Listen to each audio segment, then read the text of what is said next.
Un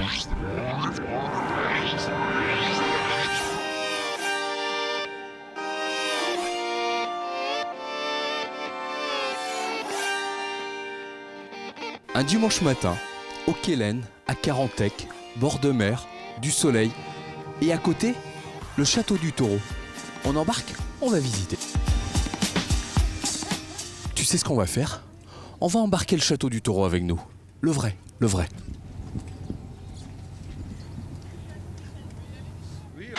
Eh bien bonjour à tous, bienvenue à bord du Cordon. Allez, on va quitter tranquillement la plage du Quélen à Carantec, faire route sur le château du Taureau. On y sera d'ici un petit quart d'heure. Dis-moi Séverine, le château du Taureau, on peut le visiter quand? Alors on peut le visiter 6 mois de l'année, hein. Il est ouvert de début avril jusqu'à fin septembre, donc pour la saison estivale. Et on fait comment?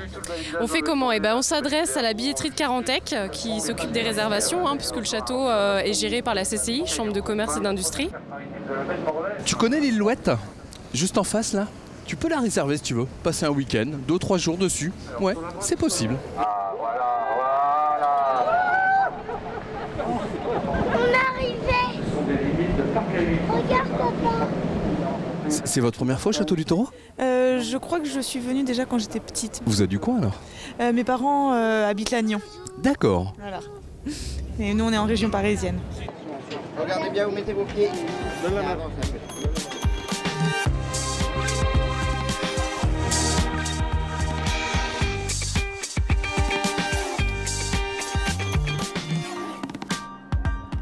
À votre avis, pourquoi ce nom du château du Taureau? Quelle est l'origine? La forme de l'île. Là? La forme de l'île. La forme de l'île, ouais. Effectivement, alors il y a plusieurs explications. Effectivement, la première, c'est qu'en fait, quand on a découvert ce rocher, eh bien, on a pensé à l'animal, hein, le taureau couché, hein, assoupi, allongé le long de ce rocher. La deuxième explication, c'est lors de grandes tempêtes. On entendait un sifflement, un rugissement qui faisait penser au cri de l'animal. Et puis c'est vrai que le taureau, aussi étant un symbole de force et de résistance, ça avait un effet aussi rassurant, hein, sur les populations.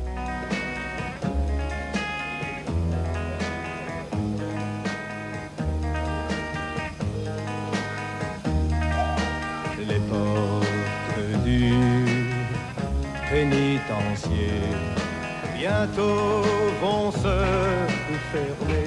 Séverine, dis-moi, on est dans une ancienne cellule ici? Exactement, ouais. On recevait dans un premier temps donc 11 prisonniers qui séjournaient ici. Alors les conditions de détention étaient plutôt bonnes, hein, parce qu'ils avaient tout le confort moderne, hein, sachant que leur détention était financée par la famille. On avait toutes sortes de personnes, on avait des nobles de la région surtout dans un premier temps, donc on pouvait avoir des avocats, des personnes politiques aussi, hein, qui étaient détenues pour différentes raisons, hein, pour adultère, pour la critique de l'augmentation des impôts, pour une ivresse sur la voie publique, un grand délit quelconque. Pour faire des bêtises avec une caméra et un micro par exemple? Aussi, ça peut. Il faut que je fasse attention alors. Exactement, ouais. Les cellules sont vides, donc il reste de la place.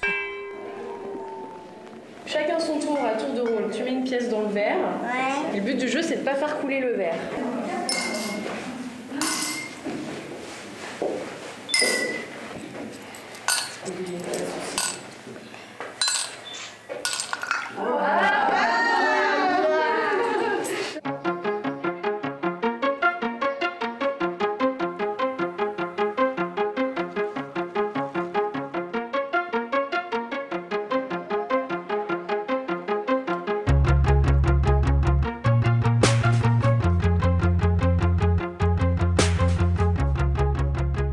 Tu cherches quoi? Au Gilles, on est pas mal là. Ouais, on est quand même mieux là que dans le métro à Paris. Hein. Ah bah t'as quand même le plus beau métier du monde. Hein. Tu crois? Gardien du château du Taureau. Eh ouais. Ça fait combien de temps que ça dure ça? Moi c'est ma 3e année que je suis là. Garder le château du Taureau, ça consiste en quoi? Ouvrir le château, fermer le château, et puis l'entretien courant. Donc, passer la serpillière quand il pleut un petit peu. Pavé, pas là, tout à fait. Balayer, nettoyer, balayer. Astiquer. Astiquer. C'est la chanson. Hein. Casa toujours pimpant. Un vaisseau hollandais, il va débarquer en bord de Boulogne. Vous sortez uniquement quand il y a des visites en fait, c'est comme ça que ça se passe? C'est comme ça que ça se passe. Exactement. Ça dure depuis 130 ans. Ah bah vous êtes pas mal conservé quand même, hein. Les instruments, tout bien, nickel. Par contre, coup de soleil. C'est possible? Les 364 autres jours, coup de soleil, d'accord? Hein? Je compte sur vous, hein.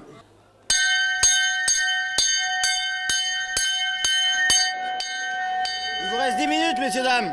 10 minutes de visite, après on réembarque, c'est ça? Voilà, il leur reste 10 minutes, c'est la première cloche qu'on sonne. C'est là pour prévenir qu'il faut se rapprocher. C'est haut pour les enfants, hein, quand même. Bon, ça se passe comment, cette visite en famille? Ça se passe très bien. Ouais. Ils apprécient de se prendre pour des pirates et des chevaliers. Qu'est-ce qui vous a plu dans cette visite, dans cette découverte?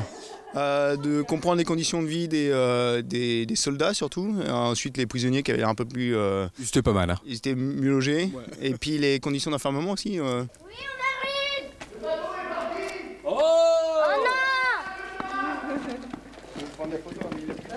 Allez, allez, on se dépêche, on est les derniers là. Allez, on referme la porte du château du Taureau et on file au Cloître Saint-Égonnec, visiter le musée du loup. C'est par là. Chez moi, Kenavo, on se reverra.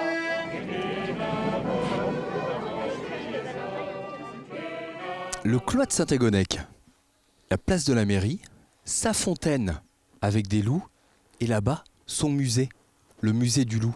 Allez, on va découvrir.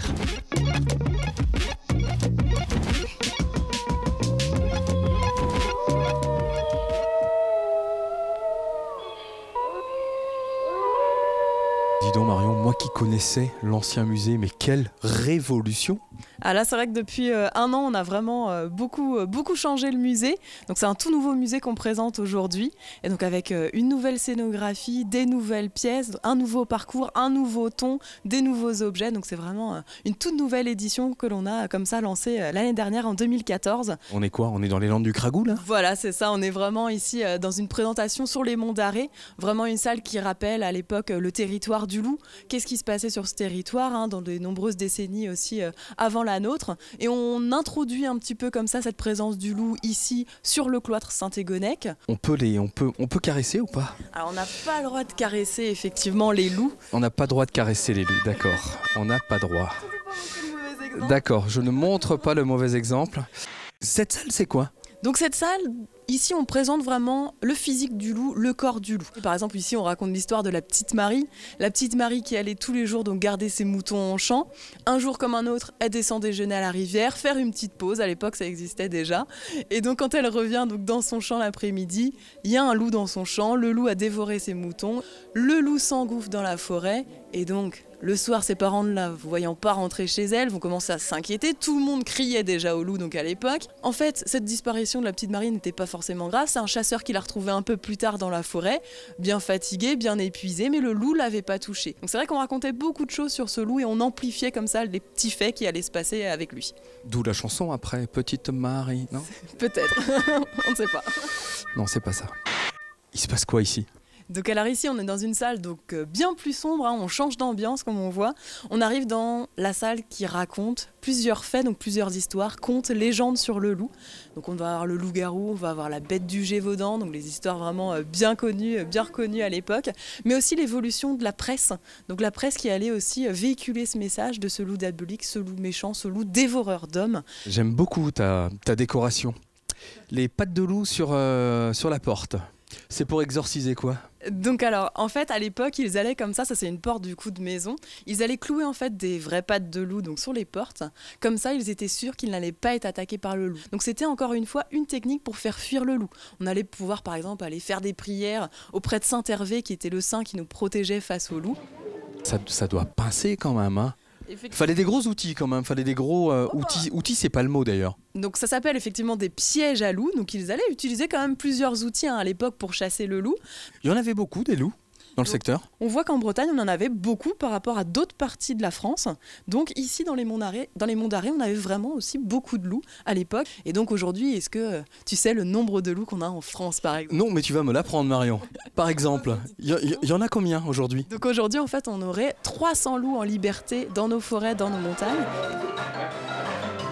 Dis-moi Marion, loup et cinéma, a priori ça fait bon film. En effet, effectivement, par rapport aux affiches qu'on a au-dessus de nos têtes, on voit que le loup est présent aujourd'hui donc dans les films, les publicités, les dessins animés. On a ici donc dans cette salle une imagerie positive du loup. On voit aussi que l'image du loup a évolué à l'époque dans les films, donc c'était un peu comme l'évolution de la société. On allait avoir des loups cruels, des loups un petit peu diaboliques. Aujourd'hui, dans les nouveaux films, on voit des loups aider les humains, des loups comme ça proches des hommes également. Excusez-moi, c'est vous le loup? Vous faites très très bien. Bah, l'explication elle est là. Ah d'accord, ok, forcément ça aide quoi. Voilà, c'est ça. Qu'est-ce qui vous a surpris pour l'instant? Déjà les animaux empaillés, c'est réaliste. Hein. Ça fait limite peur. Quoi. Après ouais, j'ai appris pas mal de choses. Comme déjà il pourrait courir 300 km en cas de danger. Quoi. Puis aussi que son bruit on l'entend à 10 km. Donc c'est impressionnant. Quoi. Il te fait peur le loup ou pas? Non. Regarde, ces gros objets là pour chasser le loup. C'est un piège. Ouais. Et il te fait pas peur le piège non plus? Si. Un petit peu. J'ai un peu peur pour les loups. Ah d'accord. Mais t'as l'air de bien l'aimer le loup toi. Oui. J'ai un gros loup tout blanc à te montrer. Oui. Tu m'accompagnes, tu viens le voir? Ah, il est mort. Bah oui. Oh, moi, je croyais que c'était une poupée, mais il est mort. Bah ouais. Oh. C'était un vrai loup avant. Ah bon? Et c'est pour te montrer comment ils sont en vrai les loups. Et comment il est mort? Je sais pas. Ça a démarré quand et comment cette histoire du musée du loup? Ça a démarré comme ça, au cours d'une discussion avec quelqu'un qui s'appelle toujours, heureusement, François de Beaulieu, responsable du secteur de la SEPNB sur les Cragous, qui sont nos montagnes à nous ici. C'était en 1986, il dit tiens, en 1986, le dernier loup des Monts d'Arrée, il faut bien être précis, pour lequel une prime a été versée, c'était ici, au cloître. Un loup tué par un dénommé Madec en 91, c'est devenu un espace consacré au loup. Chaque année, on a fait évoluer et en 99, on a repensé la totalité du musée et doublé la superficie d'exposition. Et là, on a pensé qu'il était temps encore de refaire une nouvelle présentation. Et entre-temps, on avait aussi de nouveaux thèmes à exploiter, de nouveaux objets à montrer. Le musée du loup, tout comme le château du taureau, à mettre au programme de vos vacances, cet été par exemple. Allez, on se donne rendez-vous la semaine prochaine pour de nouvelles aventures. Bye. Salut.